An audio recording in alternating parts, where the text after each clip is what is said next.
Hey everyone, welcome back to my channel. Today's video is about a camera that I just picked up, and I want to talk about why I chose this particular camera, and that is the Pentax 645D.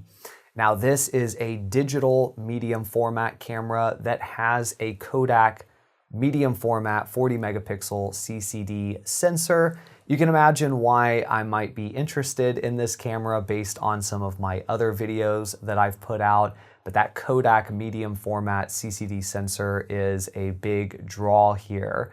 Now, the whole reason I even started to look into this camera in particular, or just medium format digital at all, is because last year film prices were shooting through the roof, and I love shooting on my Mamiya 645 Pro, but the cost of film and shooting film was getting a bit expensive, and I was starting to draw back how much film I was shooting, starting to get very specific about the types of shoots that I was doing and why I was doing it on film. And that was fun, and it was challenging, but there was also a lot of stuff that I used to shoot on that camera that I just wasn't shooting anymore because it seemed too expensive to shoot on film.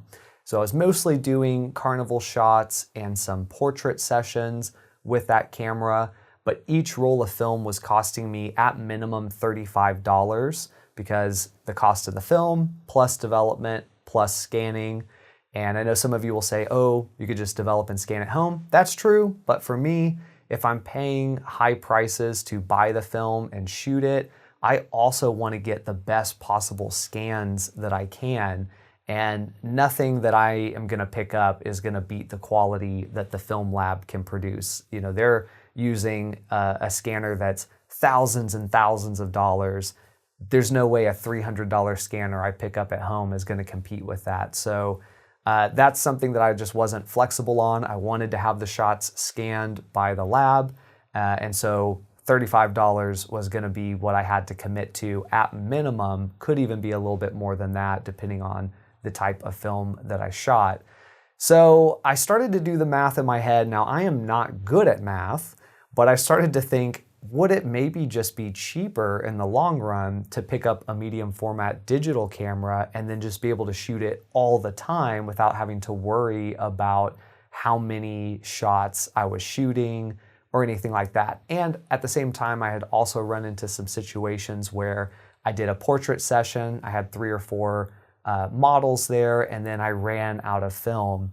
And so, you know, I felt like that wouldn't be an issue with a medium format digital camera. So I started to look into it, and the answer in short is mainly it's not gonna math out correctly. It's definitely gonna be cheaper to just keep shooting film because most used medium format cameras are still running you thousands and thousands of dollars. Their lenses are often really expensive.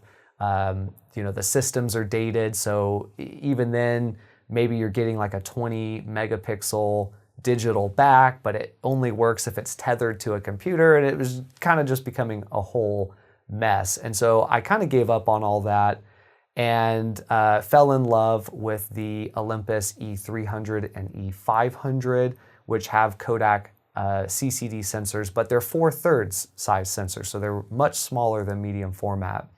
And that kind of led me down a rabbit hole of, if I love this sensor so much, did Kodak make any other sensors that were maybe larger? Come to find out, they made some medium format digital sensors, some in cameras that I had already looked at, but that led me to the Pentax 645D.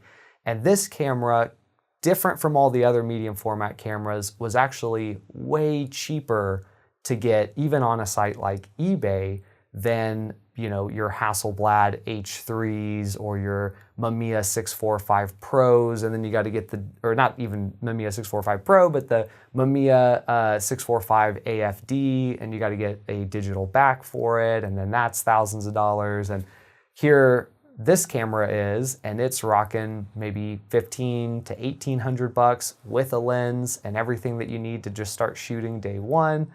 So I really honed in on this. It has a Kodak CCD sensor, so I kind of wondered if it would produce similar image quality and the colors that I really like out of the Olympus style of camera.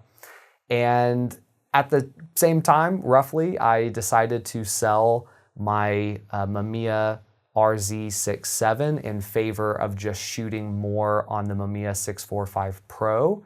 And I have a whole video on that if you want to see why. But there was some money freed up because of that. And probably that money should go into savings or investment. Instead, it went into the Pentax 645D. But not right away. I did wait a while looking for the best possible price, and that ended up paying off because I was able to pick up this Pentax 645D body only for $1,050, which was way cheaper than anything else on eBay.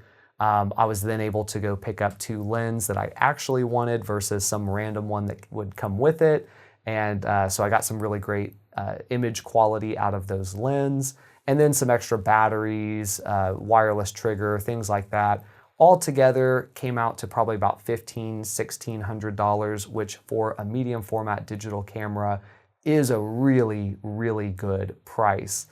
Now, I won't say that this is the best camera. I know there's going to be some GFX lovers in here, and I know there will be some Pentax haters in here, and that's all fine. There's a lot of great points that I think people could make on both sides of the equation, but just for the price of the camera, there was just no other camera out there that I found that could really beat that in terms of cost. Now, there are some downsides to the Pentax 645D, and that's going to go into an entirely different video, but I can say, having shot on this camera a bit now, I am very glad that I went this route and picking this camera up. The image quality is amazing, and I'm really looking forward to creating some really awesome images. In fact, I'm working on some images to complete a series for some gallery submissions that I have coming up in the next couple weeks. And so this camera is going to get well used between now and then, and I'll be able to make some more extensive reviews of this camera. But I wanted to mention all of that here in this video because there's not a lot of Pentax 645D videos out there. So I hope to maybe change that and bring a bit of info to the web about this really wonderful camera. But yeah, that's pretty much it. That's why I picked up the camera. For those of you who are interested, I will still be shooting on my Mamiya 645 Pro. I will never stop shooting on that camera. If that camera breaks, I will pay to have it repaired because it is one of my favorite cameras of all time. So don't worry about that. That camera will still be getting used, but now I'll have a bit more flexibility in what I'm doing medium format wise because I'll have this digital version in the Pentax 645D. Now, if you have any thoughts on this, which I'm sure many of you may, drop those in the comments. Let's start a conversation around this camera and medium format in general. And if you liked this video, do give me a thumbs up.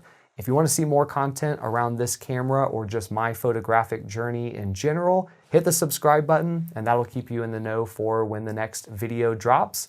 But for now, I'm Colton. I'll see you in the next one.